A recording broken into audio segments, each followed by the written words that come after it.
వనపర్తి జిల్లా కేంద్రం బాలనగర్లోని అభయాంజనేయ స్వామి ఆలయంలో తెల్లవారుజామున చోరీ జరిగింది. ఆలయ గర్భగుడి తాళాలు పగలగొట్టి స్వామివారి వెండి వస్తువులు, హస్తం, కిరీటం, దండలు ఎత్తుకెళ్లారు దుండగులు. పోలీసులు సంఘటనా స్థలానికి చేరుకొని కేసు నమోదు చేసుకుని దర్యాప్తు చేస్తున్నారు.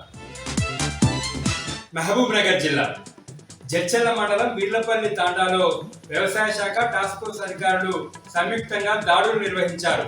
మేఘావత్ చెంద్య, రవి అనే తండ్రి కొడుకుల దగ్గర నుండి 2 లక్షల రూపాయల విలువైన ప్రభుత్వం నిషేధించిన నకిలీ పత్తి విత్తనాలను పట్టుకున్నారు. వీరికి జడ్చర్లకు చెందిన కృపాకర్ రెడ్డి అమ్మినట్టుగా పోలీసులు గుర్తించారు. వీరి ముగ్గురుపై కేసు నమోదు చేసి పోలీసులు దర్యాప్తు చేస్తున్నారు.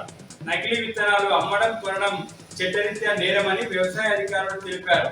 గుర్తు తెలియని వ్యక్తుల నుండి నకిలీ విత్తనాలు కొని మోసపోవద్దని వ్యవసాయ శాఖ అధికారులు రైతులకు సూచించారు.